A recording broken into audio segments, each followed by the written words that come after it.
One of my favorite knives is the everyday carry knives, and it's really an everyday carry backup knife, is the Doug Marcaida signature DMax Venom knife. This is the actual blade. This is the trainer that comes with it, which purposes for the video, we'll put the blade down and just stick with the trainer. It's typically a neck knife. You can deploy it on your person, like in your waistband area. I know K-Bar makes a good knife for that.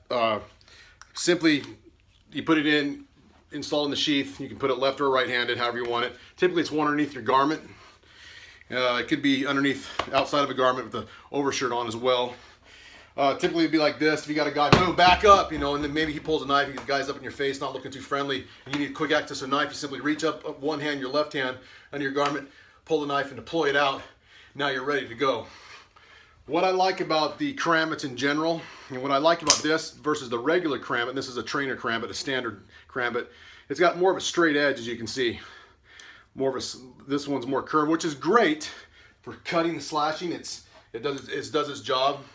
But what I like about the Doug Marcaida signature model, it's a little straighter. It's also curved, so it's good for slashing and cutting open really well. But it allows more of a stabby motion, or if I was in a standard position grip, because you can also use it that way if you'd like.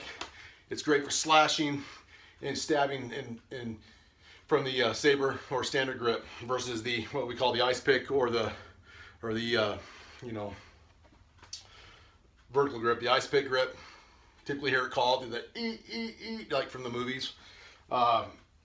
So that being said, another thing I really like about this knife, it's quick access.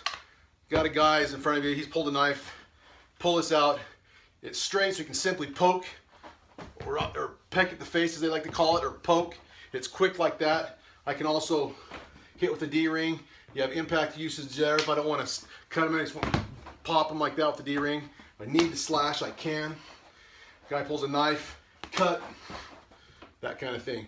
The other great thing I like about Karambits in general, whether it be a standard Karambit or the one we're talking about, it allows for a good extension. And when you flip the knife, you simply want to lock your forefinger over your thumb over your forefinger and flip it. And then you can also get that extension that way. Kind of like if I'm holding a vertical fist, just by the sheer movement when I rotate my hand, watch that distance that creates. Just that reach, just that distance, and just rotating the body mechanics of where that's at. Same with the knife. So if I'm cutting, slashing in the traditional ice pick grip, I need an extension. I can flip that and get that extension reach.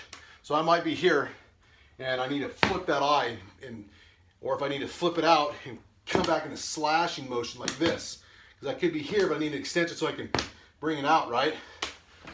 Boom, slash. If you're out here and the guy pulls a knife and you're like, pop him in the eye, disrupt his OODA loop. I don't care who you are when you got a sharp knife point poking you in the face, it's going to create a response of some sort. He's going to react and allow you to, boom, follow it up with some kind of shot, or better yet, get out of there. Pop, and you leave. So again, it takes a little, it's a great knife, very small. You know, once you understand angles of attack and how to flow from one to the other with a knife in general, or with a collie stick, it's the same to learn just to taking that and learn how to flip it and get those extensions and just working into your everyday training routine and shadow boxing with the blade. This is if you were to hold a stick, just lock your thumb over that forefinger and it's locked in secure. Because if you don't, then it's easy to lose it. Same with a stick or a baton or an asp or a collie stick. If I don't lock that in, it's easy to lose and disarm myself. You see it all the time in training. Guys will not lock it in. I've done it a bazillion times. You get lazy, boom, you lose your stick. So lock it in, take it, you don't want to put the knife clear up past your second knuckle, just right above your first knuckle. So it allows you to manipulate that.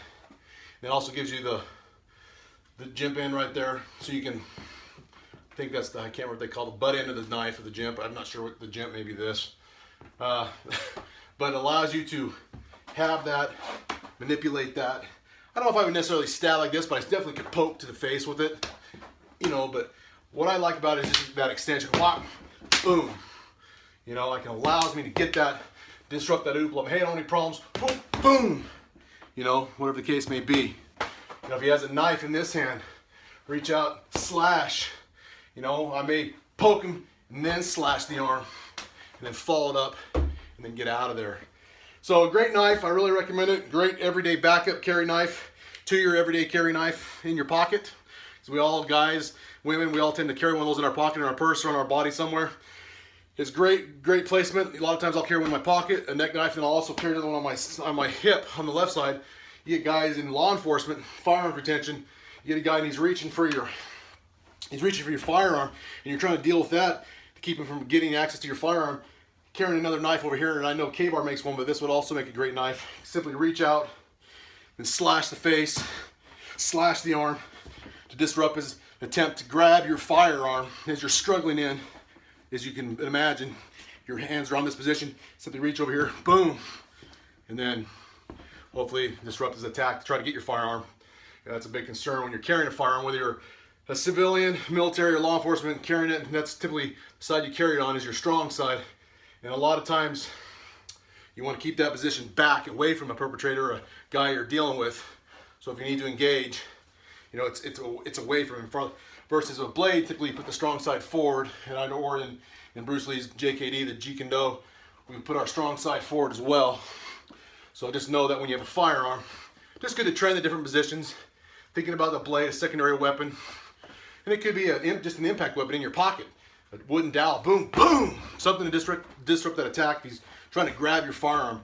And you don't have to be a law enforcement officer. You can be a civilian, maybe you're open carrying, which, you know, I support, but I'm not a big fan of. I'd rather have the element of surprise and conceal it.